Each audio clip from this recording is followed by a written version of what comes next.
வணக்கம் மக்களே, welcome back to நேற்று இன்று நாளை. இன்னைக்கு நம்ம வீடியோல டக்குன்னு ஸ்ட்ராபெரி வச்சு பண்ணக்கூடிய ஒரு டெசர்ட் ரெசிபி தான் பார்க்க போறோம். டெசர்ட்னு சொன்னா சக்கரை எக்கச்சக்கமா இருக்கும்னு நினைக்காதீங்க. இது ஒரு சுகர் ஃப்ரீ டெசர்ட். இந்த டெசர்ட்டோட பேரு sugar free strawberry yogurt bites. செம்ம சிம்பிளான ஒரு டெசர்ட். பார்ட்டிக்கு ஸ்பெஷல் டேக்கெலாம் நீங்க இதை பண்ணி அசத்தலாம். நான் இந்த டெசர்ட்டை வேலண்டைன்ஸ் டே அன்னைக்கு பண்ணதுனால ஹார்ட் ஷேப்ல பண்ணியிருக்கேன். இந்த டெசர்ட் பண்றதுக்கு ஜஸ்ட் மூணு இன்கிரீடியன்ஸ் தான் தேவை. 3 இன்கிரீடியன்ஸ் என்னன்னு பார்த்தீங்கன்னா ஸ்ட்ராபெரி, யோகர்ட், அதுக்கப்புறம் சாக்லேட்.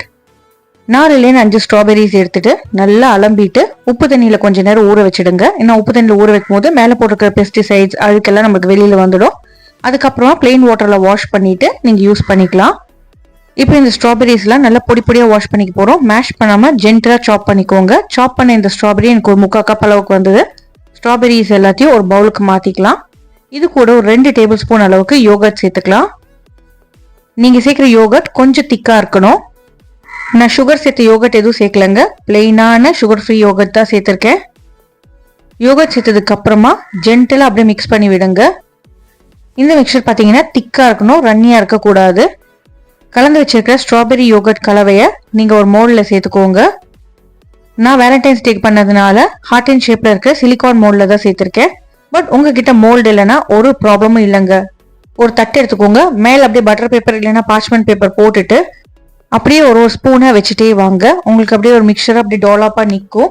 இதை அப்படியே ஃப்ரீஸ் பண்ணீங்கன்னா நீங்க எந்த ஷேப்ல அந்த மிக்சர் வச்சீங்களோ அதே ஷேப்ல உங்களுக்கு ஃப்ரீஸ் ஆகி வெளியில வரும்.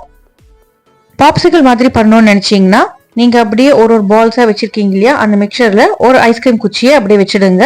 ஃப்ரீஸ் பண்ணும்போது உங்களுக்கு நல்ல ஐஸ்கிரீம் குச்சியோட ஒட்டிக்கும். ஃப்ரீஸ் ஆகிறதுக்கு ஃப்ரீசர்ல வச்சிடுங்க. நல்லா ஹார்ட் ஆகிற வரைக்கும் ஃப்ரீஸ் ஆகட்டும். ஃப்ரீஸ் ஆனதுக்கு அப்புறமா நம்ம இதுக்கு ஒரு சாக்லேட் கோட்டிங் கொடுக்க போறோம். கொஞ்சமா காம்பவுண்ட் சாக்லேட் எடுத்துட்டு ஒரு ஸ்பூன் பட்டர் சேர்த்துட்டு நம்ம இதை உருக்கிக்கலாம். நீங்க எது இதை மைக்ரோவேவ்ல வச்சு எடுத்தீங்கன்னா உருகிடும், இல்லைன்னா டபுள் பாய்லர் மெத்தட்ல உருக்கிக்கணும். டபுள் பாய்லர் மெத்தட்னா கீழே ஒரு பாத்திரத்துல தண்ணி வச்சுட்டு அந்த பாத்திரத்தோட பெருசா இன்னொரு பவுல் வச்சு அதுல நீங்க இந்த பட்டர் அதுக்கப்புறம் சாக்லேட் சேர்த்துட்டு மிக்ஸ் பண்ணிட்டே இருந்தீங்கன்னா கீழே இந்த ஸ்டீம்ல உங்களுக்கு இந்த சாக்லேட் மெல்ட் ஆகி வரும். மேல வைக்கிற பவுலுக்குள்ள தண்ணி போகக்கூடாது. போச்சுன்னா உங்களுக்கு சாக்லேட் மெல்ட் ஆகாது, கட்டிக்கும். பட்டர் சேர்க்கறதுனால வெளியில இருக்கிற சாக்லேட் லேயர் பார்த்தீங்கன்னா நல்ல கிளாஸியா இருக்கும். இப்போ நம்ம ஸ்ட்ராபெரி யோகர்ட் பைட்ஸ் வச்சோம் இல்லையா, அது நல்லா ஃப்ரீஸ் ஆயிடுத்து. மோல்ட்ல இருந்து நம்ம வெளியே எடுத்துக்கலாம். வெளியில எடுக்கும் போது உடைக்காம கொஞ்சம் பார்த்து எடுங்க. நீங்க ஐஸ்கிரீம் குச்சி குத்தி வச்சிருந்தீங்கன்னா அப்படியே எடுத்தாலே உங்களுக்கு வெளியில வந்துடும். அது அப்புறமா நீங்க சாக்லேட்டை டிப் பண்ணீங்கன்னா உங்களுக்கு பார்க்கறதுக்கு பாப்சிக்கல் மாதிரியே இருக்கும். உள்ள பார்த்தீங்கன்னா ஸ்ட்ராபெரி யோகர்ட் ஃபில்லிங் இருக்கும். மெல்டான சாக்லேட்டை நல்லா ஒரு தடவை பீட் பண்ணிட்டு நம்ம செஞ்சு வச்சிருக்கிற இந்த heart and shape strawberry yogurt பைட்ஸை சாக்லேட் குள்ள போட்டு டிப் பண்ணிட்டு டக்குன்னு வெளியே எடுத்துருங்க. சாக்லேட்டோட சூட்டுக்கு நம்மளோட அந்த ஸ்ட்ராபெரி யோகர்ட் மெல்ட் ஆக ஆரம்பிச்சிடும். ஸ்ட்ராபெரி யோகர்ட் பைட்ஸ் சில்லுன்னு இருக்கு, சாக்லேட் சூடா இருக்கிறதுனால டக்குன்னு அப்படியே ஒட்டி உங்களுக்கு செட் ஆயிடும். அதனால இந்த ப்ராசஸை நீங்க கொஞ்சம் குவிக்கா தான் பண்ணணும். எக்ஸஸ் சாக்லேட்ல அப்படியே ட்ரெயின் பண்ணி விட்டுறலாம். ரொம்ப சூடா இருக்கு, மெல்ட் ஆகிற மாதிரி இருந்தா சாக்லேட்டோட டெம்பரேச்சர் கொஞ்சம் கம்மியானதுக்கு அப்புறமா நீங்க டிப் பண்ணி எடுத்துக்கோங்க.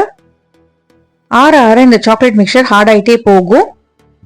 ஸோ இது டிப் பண்ணி எடுக்கும் போது வேற எந்த டைவர்ஷனும் இல்லாம இதுக்கு மட்டுமே டைம் டெடிகேட் பண்ணி டிப் பண்ணி எடுத்துக்கோங்க. ஸ்ட்ராபெரி பைட்ஸ் எல்லாத்தையுமே நீங்க சாக்லேட்ல கோட் பண்ணி எடுத்துட்டு நீங்க சர்வ் பண்ணலாம். சர்வ் பண்ணதுக்கு முன்னாடி ஒரு 10 நிமிஷம் ஃப்ரீசர்ல வச்சு சர்வ் பண்ணீங்கன்னா உள்ளேயுமே நல்லா சொலிடிஃபை ஆகி செட் ஆயிடும். கட் பண்ணி சர்வ் பண்ணீங்கன்னா வெளியில டார்க் சாக்லேட்டோட டார்க்கான கலர், உள்ள பாத்தீங்கன்னா லைட் பிங்க் கலர், பார்க்கறதுக்கே அவ்வளோ அழகா இருக்கும். ட்ரை பண்ணி பாருங்க. எப்படி வந்ததுங்கிறத எனக்கு மறக்காம கமெண்ட்ஸ்ல சொல்லுங்க. தேங்க்ஸ் ஃபார் வாட்சிங்.